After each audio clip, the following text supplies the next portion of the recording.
On accueille tout de suite Clémentine Autain pour votre face-à-face. Clémentine Autain, cofondatrice du mouvement L'Après, députée de Seine-Saint-Denis. Alain vous demandera peut-être si vous êtes candidate pour Matignon, mais puisque c'est son face-à-face, Alain, je vous laisse poser la première question. Non, d'abord je dis bonsoir. Bonsoir. Bonsoir, ravi d'être là avec vous pour débattre. La gauche doit-elle aller à Matignon? On se posait la question, Alain. Mais doit-elle? C'est la question. Doit-elle? Elle a le droit d'en avoir envie. Et comme je vous l'ai dit il y a quelques minutes, j'étais de ceux nombreux qui, sans être forcément de gauche, considéraient que après les élections législatives, il était naturel que ce soit un membre du nouveau Front populaire à qui on commence par proposer d'aller à Matignon. Je suis persuadé qu'il aurait été censuré tout de suite, mais c'était le jeu républicain, c'était la tradition. Bon, et donc je trouve que c'est ce qui aurait été fait. Alors maintenant, on en parlait tout à l'heure, est-ce qu'on est dans une véritable hypothèse? D'abord, les choses ne sont plus les mêmes. C'est-à-dire que après les élections de 24, il y avait une coalition à gauche. Hein, c'était une coalition qui a bien fonctionné puisqu'ils sont arrivés en tête. Aujourd'hui, il y a d'un côté les insoumis et puis d'un autre côté les autres. Quand je dis les autres, ils ne sont pas forcément d'accord entre eux. Hein, mais il n'y a plus cette alliance. Le nouveau Front populaire en tant que tel, aujourd'hui, il n'existe plus. Bon, donc le rapport des forces n'est pas le même, évidemment. Clémentine Autain. Emmanuel Macron a bloqué le pays. C'est lui qui a bloqué le pays et qui fait que nous sommes aujourd'hui dans cette situation de blocage. Et je suis convaincue que seule la gauche est en situation de débloquer le pays. Parce qu'il faut en réalité changer absolument de braquet. Qu'est-ce qui fait qu'il y a une situation à la fois instable sur le plan institutionnel, vous l'avez rappelé tout à l'heure, il n'y a pas de majorité, mais plus profondément, il y a un décalage entre ce que l'Assemblée nationale, le système institutionnel et le poids de l'exécutif, incarné par Emmanuel Macron et le Premier ministre, qui pèse contre la volonté de la majorité de la population. Donc si on prend la question budgétaire, qui est quand même la grande question de la rentrée et sur laquelle François Bayrou a décidé de mettre son va-tout et de se faire harakiri. Bon, en réalité, il n'y a pas 36 chemins. Nous proposons de faire en sorte que ce qui nous a conduit à mettre la France dans le rouge, c'est-à-dire un certain nombre de cadeaux, de largesses qui ont été faites à la fois aux ultra-riches, au haut patrimoine et aux multinationales, cesse, qu'on revienne en arrière, qu'on innove en termes d'imposition pour qu'il y ait de la justice fiscale et ainsi faire rentrer des recettes et avec ces recettes, réussir à protéger les Françaises et les Français, à réparer ce qui a été détruit, à faire plus de services publics, mieux de services publics et aussi d'enclencher la bifurcation écologique. Bon, alors, ça, c'est ce qu'attendent une majorité de Français. Non, c'est pas ce qu'attendent une majorité de Français, c'est ce qu'attendent une bonne partie des électeurs de gauche. Les électeurs du Rassemblement national, qui sont très nombreux, n'attendent pas la même chose. Ils attendent autre chose que ce qui existe, mais ils n'attendent pas la même chose que la gauche. Je répète, au moment des élections législatives, il y avait une gauche unie. Aujourd'hui, il y a une gauche désunie. On peut le regretter, mais c'est une constatation. Je ne vais pas vous répéter ce que Jean-Luc Mélenchon lui-même ne cesse de dire. Donc, il y a une gauche désunie. Cette gauche désunie, elle représente forcément une partie très minoritaire des Français. Est-ce que la gauche, celle qui reste unie, c'est-à-dire, en gros, comme on dit, de Ruffin à Glucksmann, encore que Glucksmann, je ne suis pas sûr qu'il en fasse vraiment partie, mais est-ce que cette gauche-là, dont vous faites partie, aujourd'hui, peut prendre la tête du gouvernement et former un gouvernement? Elle a présenté un programme, elle a présenté surtout un budget, que personnellement je n'apprécie pas, mais ça chacun a... Je n'apprécie d'ailleurs pas forcément celui qui était présenté avant non plus. Mais bon, elle est candidate au pouvoir, elle est candidate à l'exercice du pouvoir, elle est candidate à Je former... vous confirme, nous sommes candidats au pouvoir et nous pensons qu'un certain nombre de nos mesures, et toutes les enquêtes d'opinion le montrent, si je prends des mesures phares, la taxe Zuckman, que j'ai proposé et que j'ai défendu avec ma collègue Bon, Eva Staff à l'Assemblée nationale. Il faut rappeler au passage de quoi il s'agit. 2%, j'allais le faire, 2% sur le patrimoine de ceux qui détiennent plus de 100 millions d'euros. Absolument. Et avec cette simple taxe, on fait déjà rentrer dans les caisses de l'État entre 15 et 25 milliards. Les Français sont absolument pour. Bah bien sûr. Un ISF climatique. Les Français ont toujours été pour taxer plus les super riches. Hein. C'est vraiment pas une nouveauté, ça. Oui, mais donc vous voyez bien que ça dépasse même les clivages actuels. Ah ben bien sûr. Bon. Mais non, mais les Français. Je vous donne un deuxième exemple. Je vous laisse continuer après, bien entendu. Les Français ont toujours détesté les riches, sous toutes les majorités et sous tous les régimes. Et c'était déjà vrai sous l'ancien régime. Avant la Révolution. Parce qu'il y a en France une passion de l'égalité, et je la partage. Oui, absolument. Vous avez je suis d'accord avec vous. Il y a une passion de l'égalité en France. Or, il se beaucoup plus marquée qu'ailleurs. Il se trouve que sous le mandat d'Emmanuel Macron, les riches se sont considérablement enrichis et qu'aujourd'hui, on a un Premier ministre qui vient demander aux Français... Comme dans tous les pays occidentaux. Hein. Mais je ne dis pas que c'est bien. Ce sont des politiques néolibérales qui ont été menées, en effet, dans tous ces pays. Et le résultat n'est absolument pas fameux, puisque les inégalités se creusent. La pauvreté n'a jamais été aussi forte que jamais, malheureusement. Pas depuis 30 ans. Ah oui, d'accord, mais jamais, pas jamais. Hein, si vous me laissiez finir ma phrase, j'allais dire, n'a jamais été aussi élevé depuis 30 ans, et ça, c'est parfaitement juste. Et donc, il faut avancer vers des mesures qui permettent de financer des protections, de financer aussi les besoins quotidiens de la population. On a un enjeu de santé qui est majeur aujourd'hui en France. On a un enjeu dans le système de notre éducation nationale qu'il faut également regarder de près. Et puis, il y a aussi, et j'ai envie de dire avant tout, vous savez, à chaque fois que je fais mes courses, je suis ahurie des prix. Mais ahurie des prix. Comment voulez-vous que les Français s'en sortent? C'est pas possible. Donc, il y a un enjeu sur les salaires. Oui, mais ça compense pas. Non, mais je vous dis pas le contraire. La vie est terriblement chère, les gens sont pris à la gorge, et donc c'est insupportable. Ça aurait été différent avec un gouvernement de gauche. Mais bien sûr, mais vous le savez, mais bien sûr. Mais bien sûr, nous aurions pris des mesures de protection, nous aurions pris des mesures pour partager les richesses et pour créer des protections. Vous auriez pu bloquer les prix, vraiment ? Que fait le gouvernement? Encore hier soir, Monsieur Bayrou, ça ne suffit pas d'avoir pris aux Français les 2 plus belles années de la retraite. Ça ne suffit pas, Monsieur Bayrou, d'avoir voulu leur faire encore prendre 2 jours de congé. Et encore hier soir, il nous a expliqué qu'il allait doubler les franchises médicales. Mais ça suffit. Mais je vous le dis sincèrement, c'est insupportable.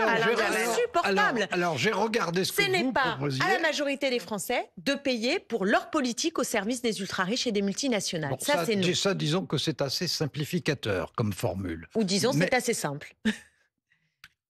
Comme vous voulez.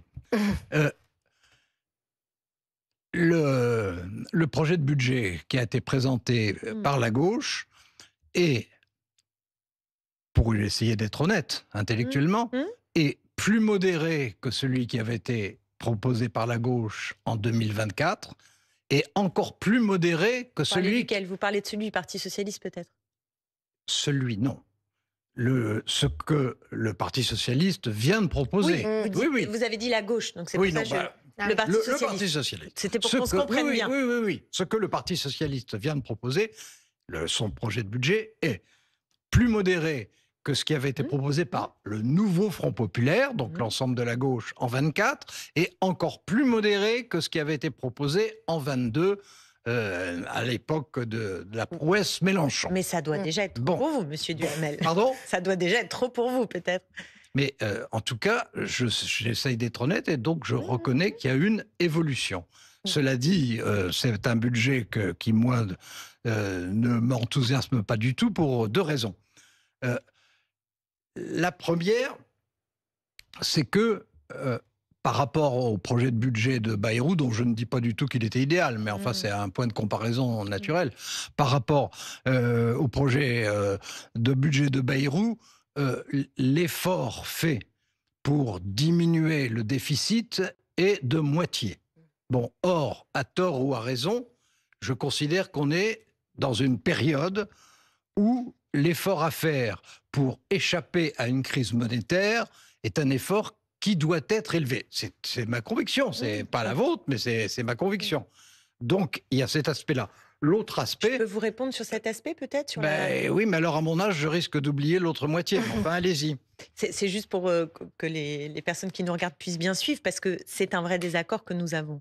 Et François Bayrou, sur tous les plateaux, vient dire qu'au fond, son choix politique est une fatalité. Hein, c'est vraiment le there is no alternative bien connu. Et notamment, Non. moi j'ai un désaccord sur le niveau, enfin la gravité de la dette en fait. Vous trouvez qu'il dramatise? Mais c'est l'évidence même, en réalité, parce que nos titres de dette aujourd'hui, quand la France veut acheter 20 milliards, en fait, on lui en propose 60, donc on n'est pas la Grèce. Non. Oui. Mais bien sûr que oui, primo. Et deuxio, il raconte que cette dette-là, ce serait une dette pour les générations futures, alors qu'en réalité, la dette, elle roule 8 années. Donc, c'est pas ce qu'on laisse aux générations futures, c'est avant tout la dette écologique. Donc, pour moi, le problème de la dette, et je ne dis pas qu'il n'y a pas de problème de la dette, mais quel est-il? Il est double. C'est on s'endette pour une politique de destruction des protections sociales et des services publics, et pour, encore une fois, diminuer la contribution de celles et ceux qui ont le plus. Donc, moi, je trouve ça injuste de s'endetter pour une politique pareille. Et deuxièmement, c'est un deuxième problème, c'est que notre dette, elle est détenue par les marchés financiers. Bon, et en fait, et je pense qu'il faut réfléchir aussi à la nature de notre dette. Alors, d'abord, quand il y a des déficits budgétaires, et ça depuis des années et des années, on peut dire 30 ans, puisque c'est en général par ce à quoi on compare, les déficits sont en bonne partie liés aussi à l'extension de services publics souhaitables. Hein, je ne dis pas le contraire, nécessaires, mais c'est aussi lié. Mais pour en revenir à la dette elle-même... C'est lié parce qu'on n'a pas de recettes. Attendez. Pour en revenir à la dette elle-même, l'idée de dire ça n'est pas tellement grave, je n'y crois pas un instant. On ne va pas être la Grèce. Hein, la France a un système bancaire solide, la France a des entreprises puissantes qu'il faut d'ailleurs, qu'il ne faut pas trop risquer d'amoindrir, mais la France a un système économique solide. En revanche, sur le plan monétaire, la France est en grande difficulté. Et il va y avoir, là je ne parle pas dans l'abstrait, hein, il va y avoir dès vendredi prochain. Vendredi prochain, c'est dans pas longtemps. Il va y avoir une agence de notation qui, comme elle le fait régulièrement à ce moment-là, notera ce qui s'est passé en réalité sur le plan politique à partir de lundi. Oui, mais précisément. Et je pense... Non pas qu'il va y avoir un déferlement effrayant, mais je pense qu'on est dans une situation qui est délicate. Vous disiez, et vous aviez raison, de dire on n'a pas eu de difficulté à pouvoir, comme on le fait, comme le Trésor français le fait chaque semaine, à pouvoir faire les emprunts, etc. Simplement, les emprunts sont de plus en plus importants, donc c'est de la dette, et deux, les taux d'intérêt montent lentement, mais montent quand même. Et le problème, moi, c'est la crainte que j'ai. Alors, peut-être que je me trompe. Non, vous avez raison sur ce point. La crainte que j'ai, c'est qu'il y ait, une fois que le gouvernement aura été mis par terre, on se trouvera donc, et ça c'est pour les marchés, c'est très important, ça sera la deuxième année de suite que la France se trouvera au moment de commencer les discussions budgétaires, début octobre, ça sera la deuxième fois que la France se trouvera sans budget accepté. Alors, je vais juste répondre sur le service de la dette. Et donc, là-dessus, c'est anxiogène pour les marchés. Bien sûr, Clémentine Autain. Oui, mais je vous écoute attentivement depuis une petite minute. Je vous pose juste une question parce que vous parlez de la gauche, justement, depuis le début de cette vraiment émission. Répondre sur le service de la dette. Alors, allez-y sur la dette. C'est un débat assez fondamental parce que celles et ceux qui nous écoutent sont abreuvés matin, midi et soir de la dette, la dette, la dette, la dette. Et donc, ça crée énormément d'anxiété, pas simplement pour les marchés financiers, mais pour les gens, parce que c'est une inquiétude. Donc, je ne partage pas le niveau de dramatisation qui, pour moi, est aussi orchestré pour nous faire avaler ces fameux efforts qui seraient demandés à la majorité des Français. Et ça, je suis en désaccord. Encore une fois, on peut aller chercher des recettes. C'est normal. Encore une fois, on peut aller chercher des recettes. On n'était pas obligé de s'endetter à de tels niveaux si c'est pour, en plus, ne pas améliorer la situation quotidienne des Françaises et des Français. Oui. Donc ça, qui s'est amélioré à certains moments et qui s'est détérioré à d'autres moments. Ça n'a pas été continu depuis 30 ans. On ne peut pas dire depuis 30 ans la situation des Français se dégrade. Il y a des périodes où, heureusement, elle s'améliore et il y a des périodes où malheureusement, comme c'est le cas en ce moment, elle tend plutôt à se détériorer. Moi, je suis Bon, progressiste et je souhaite que le chemin soit celui d'une amélioration substantielle non, mais attendez, s'il s'agit pour de les dire... Françaises et les Non, mais Français. attendez. Voilà. S'il s'agit de dire qu'on souhaite l'amélioration de la vie des Français, ben, je vais vous dire, moi aussi... Alors dans ce cas, Alain Duhamel, souhaite... vous allez être d'accord avec moi pour dire que la politique de l'offre, ce qu'on appelle la politique de l'offre, c'est-à-dire celle qui, par exemple, fait qu'on donne 211 milliards d'euros annuels aux grandes entreprises, enfin aux entreprises en règle générale, mais dont un grand nombre aux grandes entreprises, sans aucune contrepartie sociale et environnementale, en espérant que ça ruisselle. En espérant que ça ruisselle, chacun peut en tirer aussi un certain nombre de conclusions. Non, mais vous ne m'apprenez rien. Il y a deux politiques économiques possibles. Il y a une politique de l'offre qui a été effectivement pratiquée depuis l'arrivée d'Emmanuel Macron, qui avait d'ailleurs été déjà esquissée auparavant. Ça, c'est pas moi qui vous dirai le contraire. Sous François Hollande, à partir de la 3e année de son quinquennat. Je suis bien d'accord. Et il y a une politique que vous présentez, qui est la politique keynésienne classique. Non, moi, je ne suis pas keynésienne classique. Il reste une petite minute. Attendez, ce que je pense, c'est que il ne s'agit pas du tout, en tout cas dans mon esprit, il ne s'agit pas du tout de faire de la dramatisation délibérée et encore moins de la dramatisation partisane. Mais nous avons mais je pense que les Français comprennent très bien qu'on est dans une situation difficile et ils en ont conscience, mais que on n'a pas du tout de consensus sur la réponse à donner. Et ce que vous représentez, c'est le point de vue d'un quart des dirigeants politiques français. Mais je pense que mon point de vue est un point de vue majoritaire parmi les Français pour ce qui est de considérer, qu'il n'y a pas de raison. Des Français veulent de Jean-Luc Mélenchon sur le dernier sondage. Il est au même stade. Vous n'êtes pas pour Jean-Luc Mélenchon. Je ne vois pas le rapport. Moi, je veux juste simplement vous dire que l'écrasante majorité des Français veut qu'on aille taxer les riches et les multinationales, veut plus de services publics et donc il y a un chemin. L'écrasante majorité des Français souhaite qu'on taxe beaucoup plus les ultra riches et que leur niveau de vie s'améliore. La question de savoir dans les circonstances économiques actuelles, est-ce que c'est ça qui peut se dessiner ou pas? Il y a deux réponses économiques différentes. Eh bien, mais oui, mais sauf que la réponse que vous dessinez est celle qui est au pouvoir depuis 2017, Monsieur Duhamel. Merci. Et nous envoyons des résultats. Donc il faut tenter un autre chemin. C'est ce que nous proposons et c'est pourquoi nous sommes la solution. Ce n'est pas du tout. Je vous coupe. Je suis désolée. On peut continuer ce débat en sortant de ce plateau. Merci infiniment. Merci à vous.